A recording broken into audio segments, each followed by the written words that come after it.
So good afternoon to all of you, dear students, faculty members of this Amrapali group of institution and nearby institutions, PIES, Bhimtal, Director Dr. B.K. Singh, Dr. Pandey, and other faculty members. Some of them are known to me, that's why I am taking their names. Management of this is Amrapali group. Management committee members are sitting on dais on both sides of me. The director of the hotel management institution and director of engineering institution. That's a little understanding which I could have after coming to this campus. I have seen the facilities around, they are reasonably good, but they are not being utilized properly because of the non-availability of the students. So the infrastructure is gradually becoming redundant. That's my first impression. So this particular idea of holding the interaction with the students face to face in certain clusters, I thought of it that I am heading a university where to say everything is at my disposal, but practically nothing is at my disposal. I have a set of institutions which is numbering around 80, and they are taking care of the education processes at their end. And whatever gaps are there, whatever deficiencies are there, whatever good initiatives are taken, all plus and minus eventually falls back on the public entity, that is Uttarakhand Technical University. So if something good is being done, the credit goes to the institution as well as dividend comes to the university. But if something goes wrong, then everything falls back on the university, because institutions by and large have a simple option to say sorry for whatever has happened, but the university cannot get rid of its responsibility. So I thought of let me go face to face to the extent possible, because the numbers are quite big. It's not possible to have interaction with everyone. But our communication channels are always open. Whatever communication modes are available today, primarily we are relying on the electronic communication through emails. So whatever emails are being received, they are taken due care, and the university is gradually moving ahead for making your whole education processes commensurate with the need of the day, and also equip you people so as to take up the challenges of future as well as present. The question which has been put forward, that is regarding the transformation which has happened since last so many decades. See, you yourself are the transformation. आप स्वयं अपने आप में परिवर्तन है. Management के बच्चों ने जब यहाँ प्रवेश लिया, जिस भी संस्था में प्रवेश लिया होगा, आप कुछ उम्मीदों के साथ में आए. कुछ उम्मीदों पे आपकी वो संस्था खरी उतरी होगी, कुछ उम्मीदों पे खरी नहीं होगी. तो ये जो परिस्थिति है, जिसमें कि आपकी कुछ आकांक्षाएं हैं, कुछ आपकी अभिलाषाएं हैं, आप कुछ चाहते हैं संस्था से, लेकिन वो आपको नहीं मिल पाता. तो जब ये प्रश्न जब ये जद्दोजहद आपके दिमाग में चलती है, तब आपको ऐसा लगता है शायद आज से 2 दशक पहले, 3 दशक पहले परिस्थितियां कुछ भिन्न रही. यकीन मानिए, परिस्थितियां हर समय वैसी ही होती हैं जैसी समाज चाहता है. यदि आज समाज ने इस पूरी शिक्षा जगत को एक सरकारी क्षेत्र की शिक्षा और एक निजी क्षेत्र की शिक्षा में बांटा है, तो ये समाज की आवश्यकताओं के अनुरूप ही ये परिवर्तन है. क्योंकि एजुकेशन की जो रिक्वायरमेंट है वो बड़ी वास्ट हो गई. जो हमारा ग्रॉस एनरोलमेंट रेशियो है, उसके जो टारगेट्स हैं उनको अचीव करने के लिए सरकार के पास ये क्षमता नहीं थी कि वो इस स्तर इतनी संख्या में कैपेसिटी एनहेंसमेंट कर सके, तो निजी क्षेत्र में चली गई. आज से 3 दशक 4 दशक पहले ज़्यादातर जो प्रोफेशनल एजुकेशन थी, टेक्निकल एजुकेशन थी, वो गवर्नमेंट सेक्टर के पास होती. और जो एजुकेशन का सेक्टर था वो by and large public funded होता. आज उसको सेल्फ मोड में करने का एक विचार शुरू हुआ और काफी एग्रेसिवली चल रहा है. आप लोग भी इसको देखते होंगे. ये इंस्टीट्यूशन जहाँ पे हम लोग बैठे हैं, ये तो सेल्फ मोड में from the day one, self finance mode पे फ्रॉम द डे वन है. लेकिन दूसरे जो पब्लिक सेक्टर के इंस्टीट्यूशंस हैं, उन पे भी एक रेवेन्यू जनरेशन का एक चैलेंज है. तो ये इस प्रकार के जो चैलेंजेस हैं, ये पहले की जो शिक्षा व्यवस्था थी उसमें शायद नहीं होते, क्योंकि पूरी शिक्षा व्यवस्था आपकी सरकार द्वारा पोषित होती थी, टैक्स पेयर के पैसे से चलती थी. अभी भी चल रही है, लेकिन उसमें कहीं ना कहीं कमी इस आशय से की जा रही है कि संस्थाएं अपने स्तर से रिसोर्सेज जनरेट करें। ये एक पॉजिटिव एस्पेक्ट भी है। इंस्टीट्यूशंस को एक एंटरप्रेन्योर की तरह से भी काम करना है, आपको अपने से जनरेट करने हैं, तो आपको अपनी वो पोटेंशियलिटी और कैपेबिलिटीज को एक्सप्लॉइट करना है जिनको आप अभी तक नहीं करते। अभी एजुकेशन इंस्टीट्यूशन है, इस एजुकेशन इंस्टीट्यूशन की अपनी नहीं है कि कोई कमर्शियल एक्टिविटी ये उस कदर शुरू करे जिससे कि इनको रिटर्न ऑन इन्वेस्टमेंट इतना हो कि अपनी सारी एक्टिविटीज को बहुत लैविशली कंडक्ट कर सके। ऐसा संभव है, लेकिन फिर भी इनको अपने दायरे में रहते हुए जो मर्यादाएं हैं, जो रेगुलेटरी बॉडीज ने जो आपको मानक दिए हैं, चाहे वो भारत सरकार की हो, राज्य सरकार की हो या विश्वविद्यालय स्तर की हो, आपको उन मानकों के अधीन रहते हुए अपने शिक्षण शैक्षणिक कार्यों को संचालित करना है। जो MBA की एजुकेशन है वो आज आपके प्रीमियम इंस्टीट्यूशंस हैं, IIMs हैं, A grade institution, B grade institution, C grade institution सभी में चलती है। लेकिन जो कालांतर में हमारा एक फोकस जो शिफ्ट हुआ, और स्पेशली जब ये निजी क्षेत्र में संस्थाएं खुलनी शुरू हुई बहुत ज़्यादा तादाद में, तो जो हमारा क्वालिटी का संकट पैदा होना शुरू हुआ, क्योंकि क्वांटिटी और क्वालिटी दोनों को साथ में लेकर के चलना बड़ी दिक्कत की चीज़ है। जब तक कि आपके पास एक रेगुलेटिंग सिस्टम ना हो उतना ही एफिकेशियस, तो आपको बहुत एक इफेक्टिव रेगुलेटिंग सिस्टम की जरूरत थी। लेकिन शायद हमारा एक्सपेंशन इतना एक्सपोनेंशियली हुआ, इतनी तेजी से हुआ कि वो हमारा रेगुलेशन नहीं हो पाया, और जो हमारे गुणात्मक कमी है शिक्षा की वो दिखने लगी। तो ये मत मानिए कि आज के समय की जो शिक्षा पद्धति है या जो शैक्षणिक व्यवस्था है, इसमें किसी प्रकार का दोष है। दोष होता है उस व्यवस्था को संचालन करने का। यदि आपके शिक्षक अपनी जिम्मेदारी के साथ में कक्षाओं में अध्ययन अध्यापन नहीं करते हैं, तो कोई भी व्यवस्था शैक्षणिक गुणवत्ता को नहीं बढ़ा सकती। अगर हमें शिक्षा की गुणवत्ता बढ़ानी है तो हमें क्लासरूम पर जाना होगा।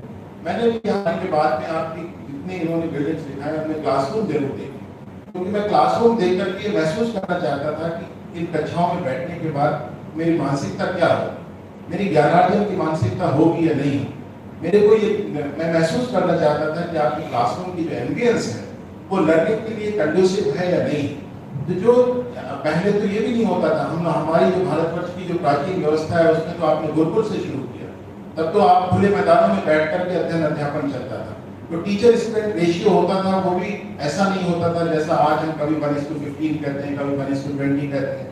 लेकिन वो भी सब ईमानदारी के साथ में उस पर कोई एग्जीक्यूशन नहीं होता, क्योंकि क्लासरूम में थ्योरी की क्लासेज हो, लैबोरेटरी की क्लासेज हो, उन दोनों में जब तक शैक्षणिक गुणवत्ता नहीं आएगी, प्रक्रियाओं में गुणात्मक सुधार नहीं होगा, तब तक शैक्षणिक व्यवस्था नहीं सुधर सकती। इस व्यवस्था को यदि सुधारना है तो छात्रों को और शिक्षकों को दोनों को मिल करके इस व्यवस्था को उसी प्रकार का बनाना पड़ेगा जैसा कि दशकों पहले थी, जिसके बारे में आप सोचते हैं, आप विचार करते हैं, क्योंकि आपने तो वो देखी भी नहीं और बहुत सारी व्यवस्थाएं हमारी उम्र के लोगों ने भी नहीं देखी। लेकिन उसी समाज से निकल करके सब लोग बड़ी बड़ी जिम्मेदारी निभाते हैं, तो क्षमताओं का अभाव तो नहीं है, ये तो नहीं में माना जा सकता कि क्षमताओं का अभाव। आप भी यदि आप आज की तारीख में ये रिजॉल्व लेते हैं कि आप सेल्फ लर्निंग से बहुत सारी अपने गोल्स को अचीव करना चाहेंगे, तो आपके पास संभावनाएं हैं। आज तो नॉलेज सिस्टम आपका इंटीग्रेटेड है, तो कंटेंट की अवेलेबिलिटी तो कोई चैलेंज है ही नहीं। कंटेंट तो इतना अवेलेबल है जो कि आप सोच नहीं सकते, लेकिन आप उसी कंटेंट में हम लोग डूब जाते हैं, उसमें से अपने रेलेवेंस का कंटेंट नहीं निकाल पाते, ना उसको एडॉप्ट कर पाते, ना उस पर प्रैक्टिस कर पाते, ना उसको एग्जीक्यूट कर पाते। तो ये जो व्यवस्था में परिवर्तन जो आपने पूछा, उसमें सबसे बड़ा परिवर्तन तो ये हुआ कंटेंट अवेलेबिलिटी का। पहले पुस्तकों को खरीदना बहुत मुश्किल होता था, लोग क्लास नोट्स के आधार पे पूरी पढ़ाई करते थे। आज बच्चे की पुस्तकें तो नहीं खरीदते, साथ में क्लास नोट्स भी नहीं बनाते, सब कुछ उनको रेडीमेड चाहिए होता है। क्लास में जो टीचर पढ़ाता है वो एक ऐसा इलेक्ट्रॉनिक सिस्टम यूज कर लेता है, जो कुछ लिखा जाता है रेडीमेड और रिकॉर्ड होने के बाद वो आपको शेयर कर दिया जाता है आपके पास, और एक डिजिटल कंटेंट है। तो कंटेंट की प्रॉब्लम तो वैसे भी नहीं है, किताबें इतनी अवेलेबल है, इतना कंटेंट अवेलेबल है, बेस्ट ऑफ दी प्रोफेसर्स का, बेस्ट ऑफ दी टीचर्स का कंटेंट डिलीवरी आपके पास है, फिर भी आपका जो एजुकेशन क्वालिटी गिर रहा है। ये बच्चों के लिए ज्यादा चिंता का विषय है। शिक्षकों के लिए तो बहुत बड़ा विषय है, क्योंकि आपके पास ये जिम्मेदारी है कि आप समाज को एक उत्कृष्ट कोटि की मानव संपदा दें, लेकिन हम नहीं दे पा रहे हैं। तो इसके पीछे शिक्षकों की भूमिका के साथ साथ छात्रों की भूमिका है, उनके परिवारों की भूमिका है।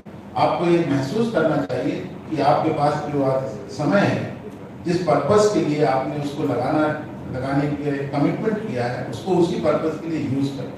कंटेंट अवेलेबिलिटी कोई चैलेंज नहीं है, सबसे बड़ा चेंज ये हुआ है पहले की व्यवस्था में और आज की व्यवस्था में। दूसरा जो चेंज हुआ है, हमारा फोकस शिफ्ट। हम लोग जो नंबर्स पे डिपेंड कर रहे हैं, क्योंकि हमें व्यवस्था को सेल्फ सस्टेन मोड में चलाने की एक चैलेंज आ गई। तो जब हम नंबर्स स्वेल कराते हैं, नंबर्स को बढ़ाते हैं, तो हमारा जो क्वालिटी चेक है वो डाइल्यूट होता है। तो दूसरा परिवर्तन ये हुआ। और तीसरा परिवर्तन ये हुआ कि ऐसा होने लगा, जो हमने प्रोडक्ट्स रोल आउट किए, यदि उनके अंदर पूरी कैपेबिलिटी नहीं थी, उनकी जो क्वालिटी सफिशिएंटली एनरिच्ड नहीं थी, तो वो जब प्रोडक्ट ग्रो अप हुआ, वो आपको टीचर के फॉर्म में मिला, तो एक विशियस लूप क्रिएट हो गया। एक सब स्टैंडर्ड ग्रेजुएट, सब स्टैंडर्ड पोस्ट ग्रेजुएट, सब स्टैंडर्ड टीचर, सब स्टैंडर्ड क्लासरूम इंटरेक्शन। तो इस पूरी प्रक्रिया में हम लोगों को मिलकर के सबको एक आमूलचूल परिवर्तन करने की जरूरत है। जो हम प्रोडक्ट निकालते हैं, ये कोई हमारी लायबिलिटी नहीं है कि जब तक उसमें क्वालिटी ना हो तब तक उसको निकालें। आपको पूरी क्वालिटी के साथ में प्रोडक्ट को रोल आउट करना चाहिए, क्योंकि एक बच्चा जो ग्रेजुएट या पोस्ट ग्रेजुएट बन के निकलता है, उसके लिए पूरी दुनिया खुली होती है। वो कहाँ पे क्या करेगा, ये उसकी क्षमताओं को देने की जिम्मेदारी शैक्षणिक संस्थाओं की है। तो ये संस्थाओं के माध्यम से जो क्वालिटी हम निकालते हैं, वो अगर टीचर बनता है, तो अगर उसकी क्वालिटी नहीं है, तो टीचर बनने के बाद स्वाभाविक है क्लासरूम में भी क्वालिटी नहीं मिलेगी, और जब क्लासरूम में क्वालिटी नहीं मिलेगी तो प्रोडक्ट में भी क्वालिटी नहीं मिलेगी। प्रोडक्ट मतलब फिर जो फर्दर ग्रेजुएट्स और पोस्ट ग्रेजुएट निकलेंगे, तो वो फिर जो प्रोडक्ट निकला वो अगर सब स्टैंडर्ड का होगा, तो फिर उसकी जो है ये एक विशेष ट्रैप है। तो हम लोगों को ये नहीं मानना चाहिए कि कोई आज की व्यवस्था खराब है। आज की व्यवस्था के अपने प्लस हैं, पुरानी व्यवस्था के अपने प्लस थे।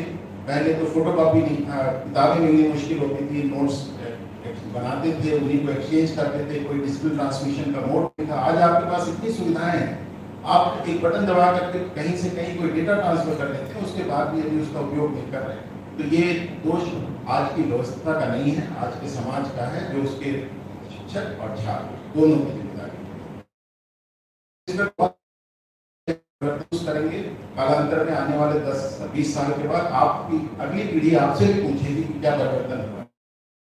ये जो टेक्नोलॉजी है, इस टेक्नोलॉजी का यूज उसी स्पिरिट से करें जिसके लिए वो जो आपको बेनिफिट दे सके, क्योंकि ये तो बहुत पुरानी बात है कि विज्ञान वरदान भी हो सकता है, अभिशाप भी।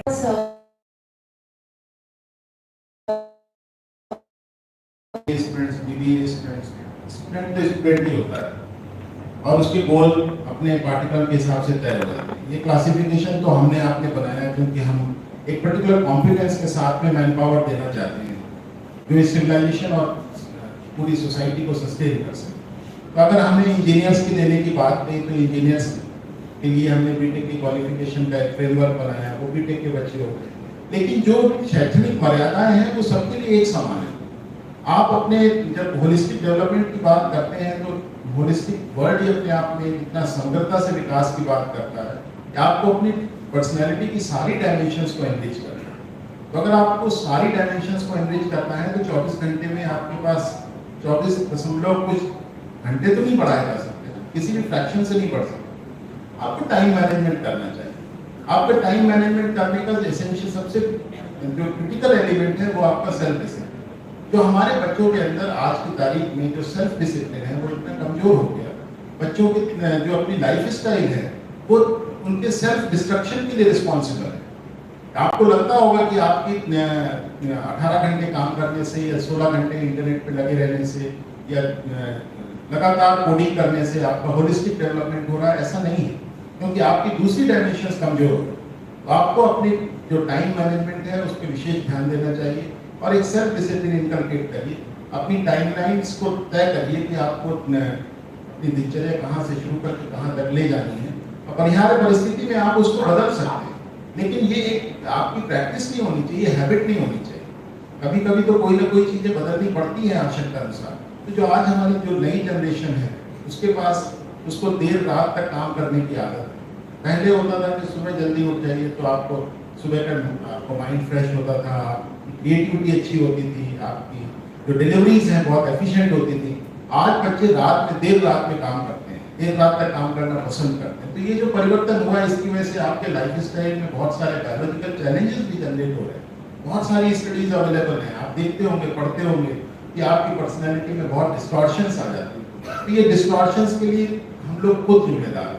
हमारे परिवारों में जो हमारे संस्कार आ रहे हैं उनमें कहीं ना कहीं इस प्रकार का परिवर्तन हुआ कि हमने ये परिवर्तन जो आज की नई लाइफ स्टाइल है उसको एक्सेप्ट करना शुरू कर दिया। और जो आपका सेल्फ डिसिप्लिन है वो कमजोर हुआ, समाज का जो डिसिप्लिन इम्पोज करने का मैकेनिज्म था वो भी वीक। ये जो इंस्टीट्यूशन का यदि आप 8 घंटे यहाँ पर रहते हैं तो 8 घंटे में इंस्टीट्यूशन भी आपको डिसिप्लिन में रखता है, वो आपको बहुत सारी चीजें करने देता, बहुत सारी चीजें नहीं करने देता, बहुत सारी चीजें आपकी पसंद से होती हैं, बहुत सारी चीजें आपकी पसंद से नहीं होती, लेकिन ये एक अनुशासन का वातावरण है। तो इस वातावरण की जिम्मेदारी है कि आपको तैयार करें। तो इस पूरी प्रक्रिया में छात्रों के लिए सभी किसी भी विधा के हों, ये बहुत जरूरी है कि आप अपने अंदर एक सेल्फ डिसिप्लिन जनरेट करें, अपने गोल्स को अपने परिवेश और सामाजिक जिम्मेदारियों के अनुरूप तय करें। ऐसा नहीं है कि किसी के लिए कोई चीज उपयुक्त है और आपके लिए भी वो उपयुक्त हो। आपको अपनी परिवेश, अपनी जो पारिवारिक जिम्मेदारी है, समाज की जिम्मेदारी है, इन सबको देखते हुए अपने गोल्स को तय करना चाहिए। उसी दिशा में आगे बढ़ने के लिए आपको पूरे कमिटमेंट के साथ और ईमानदारी के साथ प्रयास करने चाहिए, किसी भी विधा के हों आप। रही बात स्पेशली इंजीनियरिंग की, तो जो इंजीनियरिंग के एजुकेशन में एक सबसे बड़ा चैलेंज आज की डेट में है कि हमारा जो क्लासरूम इंटरेक्शन है वो कहीं ना कहीं कमजोर होता जा रहा है। जो हमारे लैबोरेटरीज का इंटरेक्शन है वो बहुत कमजोर होता जा रहा है। मैं ये बात बहुत जिम्मेदारी के साथ इसलिए कह सकता हूँ क्योंकि मैंने संस्थाओं को बहुत नजदीक से देखा है, मैंने क्लासरूम के इंटरेक्शंस को स्टडी किया। मैंने ये देखा कि क्लासरूम्स में जो एक्सपेक्टेशन है बच्चे की वो पूरी नहीं होती। एडमिशन के समय तो पहली बार जब बच्चा कैंपस में एंटर करता है तो एक बड़े भावावेश में और उसको लगता है कि मैं I am the top of the world, क्योंकि उसका जो एस्टीम होता है वो हाईएस्ट स्टेप पे होता है। लेकिन धीरे धीरे इंस्टीट्यूशन में रहते रहते उसको वो एस्टीम हम किल कर देते हैं। उसकी जो एक क्षमता है, जो उसका एक जो उसका जो प्राइड है वो कहीं ना कहीं कॉम्प्रोमाइज होता है। तो इस पूरी प्रक्रिया में इंस्टीट्यूशंस की जो जिम्मेदारी है उसके साथ साथ में बच्चों की भी जिम्मेदारी है, उनके परिवार की भी जिम्मेदारी है कि आप लोग सब सकारात्मक रूप से इस पूरी व्यवस्था की जो मर्यादाएं हैं उनका अनुपालन करें। जो चीज समाज ने बुरी कही है उसको बुरी माने, जिसको उसमें कोई समीक्षा ना करें। हर चीज की समीक्षा नहीं हो सकती। यदि किसी उत्तराखंड के अंदर विशेष रूप से आप देखें, यदि नशे की समस्या है तो वो नशे की समस्या है, उसकी समीक्षा नहीं हो सकती कि वो आपको बायोलॉजिकली हेल्पफुल भी हो सकता है, बायोलॉजिकली आपके लिए नेगेटिव हो सकता है, पॉजिटिव हो सकता है। हर चीज की समीक्षा करने की उम्र नहीं होती। आज आपको एक मर्यादित आचरण रखते हुए जो एक एजुकेशनल फ्रेमवर्क दिया, उसमें डिसिप्लिन में रह के अपने क्लासरूम के इंटरेक्शंस को वर्दी बनाएं, उसको क्वालिटेटिवली एनरिच करें। लैबोरेटरीज को विशेष करके लैबोरेटरीज पे आप विशेष ध्यान दें। मैं संस्था के जो शिक्षकगण बैठे हैं उनसे भी अपेक्षा करूंगा कि लैबोरेटरीज पे स्पेशल फोकस करें, क्योंकि लैबोरेटरीज का जो पर्पस है वो काफी हद तक डिफीट होता दिख रहा है। और उसी की परिणति है कि बच्चों के अंदर एक कॉन्सेप्ट क्लासरूम में दिए जाते हैं उनके बारे में एक होलिस्टिक अंडरस्टैंडिंग नहीं होती। आपको ये समझ ही नहीं हो पाती कि ये चीज हमें पढ़ाई गई है कैसे ग्राउंड जीरो पे ट्रांसलेट हो रही है, किस प्रकार से इसको हमें अप्लाई करना है, कैसे इसको यूटिलाइज करना है। तो ये जो आपको समझ है ये पैदा करने की जिम्मेदारी शिक्षकों की है। और शायद इसी वजह से आप देखते होंगे कि संस्थाओं में छात्रों की जो प्रवेश संख्या है वो धीरे धीरे कम होती जा रही है। और ये जो छात्र संख्या कम हो रही है सबके लिए चिंता का विषय है, हमारे लिए भी है, क्योंकि ये बच्चे अगर इस देश के अंदर शैक्षणिक व्यवस्था नहीं मिलेगी तो ये माइग्रेट कर जाएंगे, और पलायन करने के बाद जब ये बाहर चले जाएंगे तो हमारी जो कॉम्पिटेंस बाहर जाती है वो वापस हमें नहीं मिल पाती।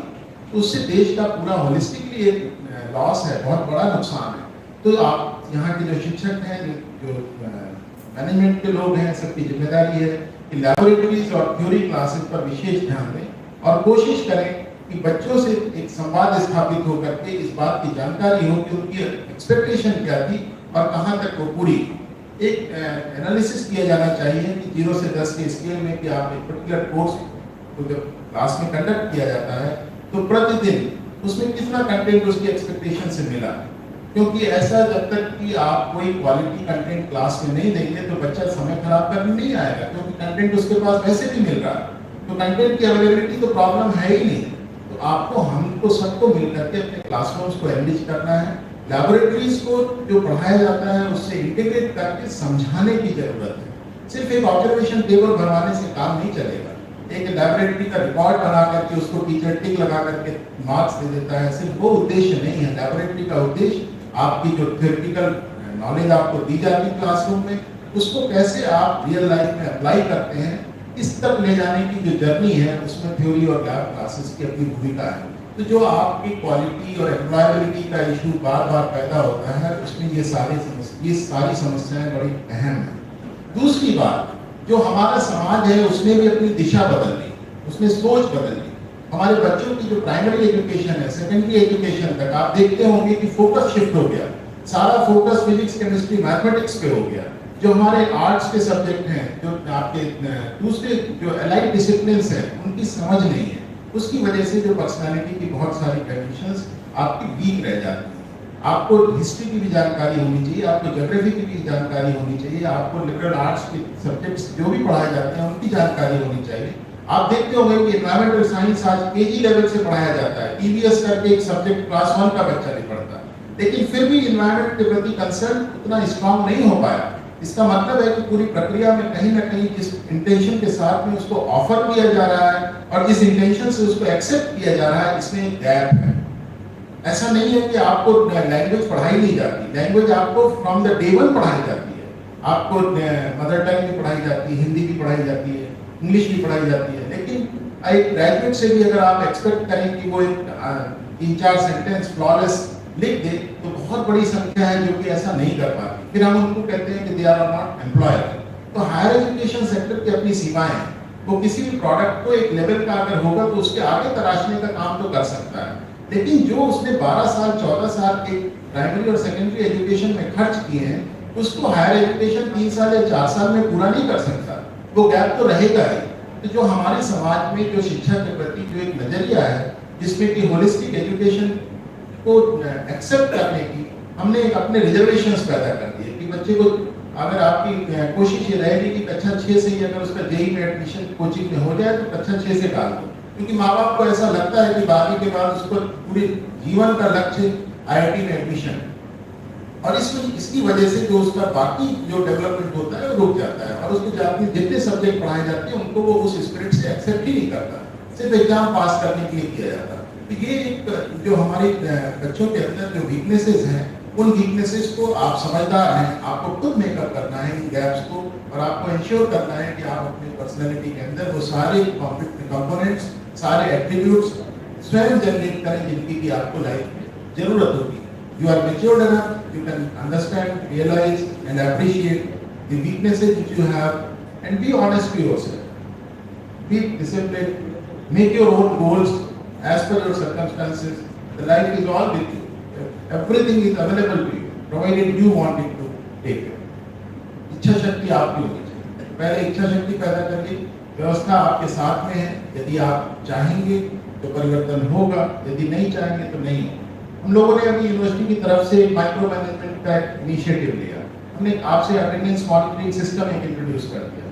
ये कोई बहुत अच्छी चीज नहीं है, लेकिन जब हमने महसूस किया कि यहाँ पर एक नॉन अटेंडिंग एडमिशंस का कल्चर है, बच्चे क्लास में नहीं आते, उसके बाद में एग्जाम देते हैं, तो ये तो यकीन मानिए वो या तो वो बेईमानी करेगा, बिना पढ़े तो क्लास में वो पास नहीं हो सकता, उसके बाद वो पास नहीं होता है या पास हो जाता है, तो यदि पास हो जाता है तो फिर पूरी व्यवस्था में प्रश्न चिन्ह लगता है। तो कम से कम विश्वविद्यालय ये कोशिश करना चाहता है कि बच्चों के अंदर इस बात के प्रति एक संवेदनशीलता पैदा हो कि आपको क्लास अटेंड करने की रेलेवेंस है, और ये एक रेगुलेटर की रिक्वायरमेंट है, क्योंकि ये रेगुलेटरी फ्रेमवर्क एक आमूमन ये आदत होती है, जब कोई चीज आपके लिए प्रतिबंध बन जाएगी तो आप उसको करेंगे।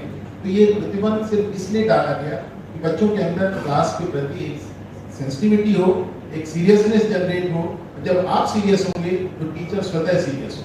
जब आप क्लास में जाएंगे तो आपके प्रिंसिपल या डायरेक्टर या जो भी आपके मैनेजमेंट है, उनकी जिम्मेदारी है कि वो इंश्योर करें कि क्लास में टीचर पहुंचे। बच्चे डिमांड करेंगे।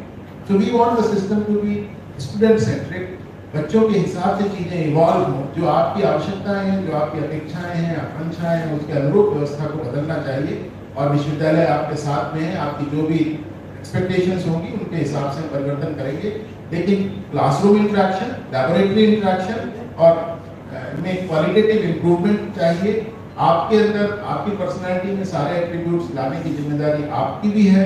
आपको प्रयास करना चाहिए, अपने अंदर एक कमिटमेंट पैदा करिए अपनी गोल्स के प्रति, गोल सेट करिए, सेल्फ डिसिप्लिन होइए, things will be with you.